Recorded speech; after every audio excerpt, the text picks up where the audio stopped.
It was 2004. I was a young youth pastor, and I had just arrived at a new church that I was working at. I literally had only been there maybe a month. Matter of fact, the people going on this Mexico trip that they had planned, they had already paid and signed up, knowing they didn't even know who their next youth guy was going to be. And so I show up, and I'm getting to know all these people in the church. We've got this large group going, and we're going down with Azusa Pacific University and their Mexicali outreach. And so I'm on this trip, lots of kids, lots of adults, and we have partnered with many local churches in the Mexicali area doing VBS and construction and crafts, and we were doing all kinds of fun stuff. And see, it was later in the week that, when I go on missions trips, what I try to do is make sure that I bring a registered nurse or somebody in the medical field with me. It usually pays off. And so this time, my friend Lauren, she is a registered nurse, and she came with, and we had a student who started to get sick. Now, and that's not uncommon.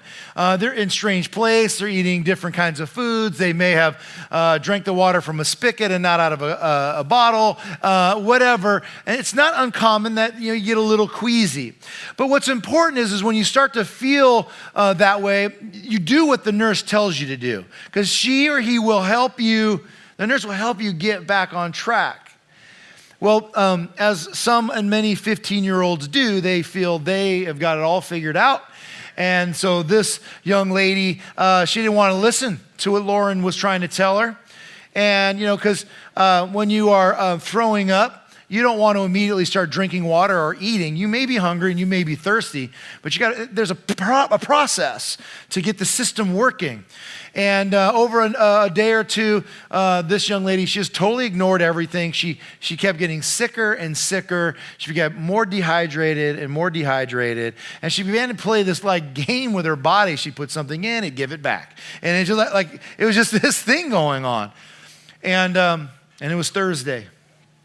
It was early morning. And you don't knock on the door of a tent, so you kind of just rattle a tent, right? Pastor Tim, wake up. I'm like, yeah, what's up? Man, she's sick. You need to get up. You need to get Lauren.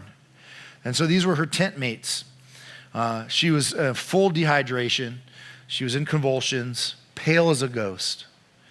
Now, luckily, because you're with Azusa Pacific University, they do it right, and they have big medical area, and they've got nurses and things. And so it's early, and so we carrying her down to the med center area of the camp. We get her in there, and you can instantly see the panic on their face. And so they get her in, and they're taking all these vitals, and it's not luck, but Azusa Pacific has different ministry sites. And they have a doctor who will travel between these ministry sites. And the doctor just happened to be visiting our site. He's usually only at the site about an hour per week. He's on the phone, but he just happened to be there. And he takes one look at her, and he is checking everything. And he's like, we have got to get an IV in her right now.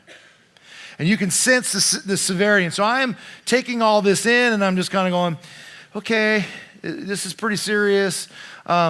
And then the lady says, well, we don't have IVs here. We don't keep them. And the doctor goes, you know what? I got 2 in my trunk. Let's get one. So they push one IV in. They hook her up to another drip. And the doctor pulls me aside and he says, listen. And he's got that look on his face. Listen, when the doctor panics, you panic. When the doctor looked at me and he says, you have got to get her across the border as soon as possible. She's crashing. And I was like, oh, and now it's getting really real. I don't even know these people that well. I'm new to the church. She's super sick. And so and luckily her dad was on the trip.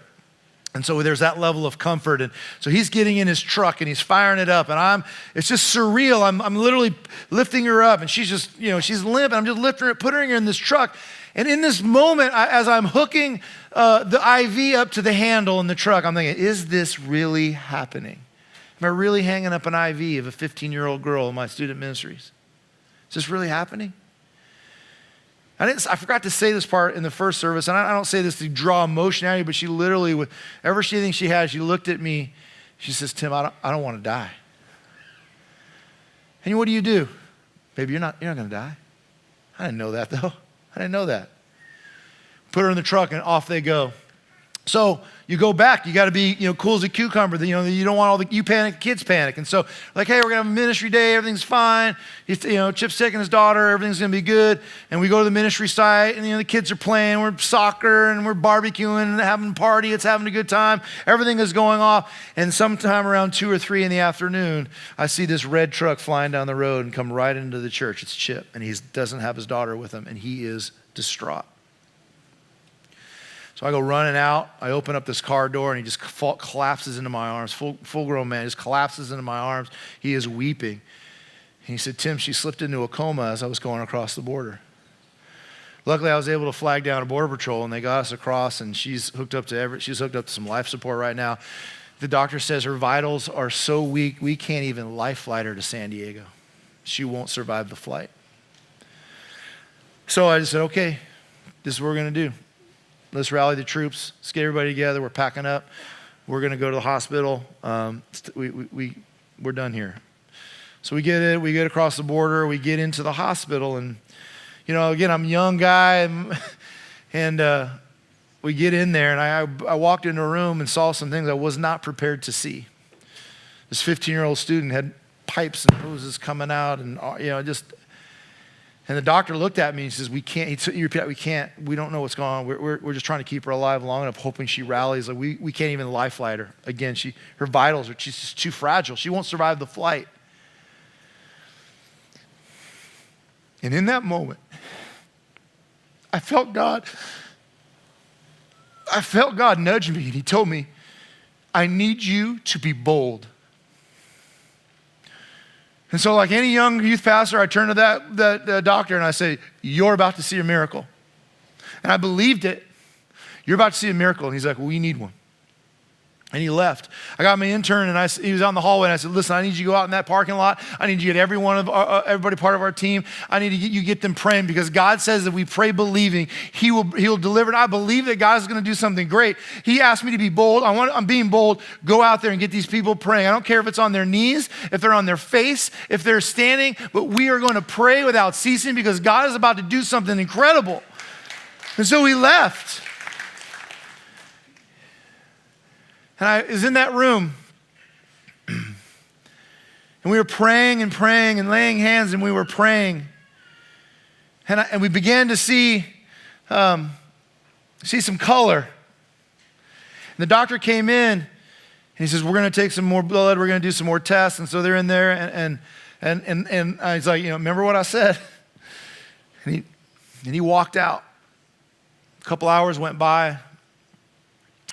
She starts to move around, and her eyes look at me. She can't talk, but she's trying. About that moment, the doctor walks in. He's holding these papers, and he's got this look. I don't have an answer for what I'm about to tell you. He goes, we're going to start working on our discharge papers. I said, told you so. Listen, it was about 3 hours later. We literally put her in my van. We started driving to San Diego. Luckily, another miracle, one of the kids' uncles was like a manager of a hotel and put us all up. Like I had a plan, like, yeah, we're just leaving, let's go, right? Like, yeah, I was young, okay? I prayed for a miracle, not common sense. And so we got the kids, we put them up in a hotel, and we all flew home the next day. And she's alive and well because God is a God of miracles.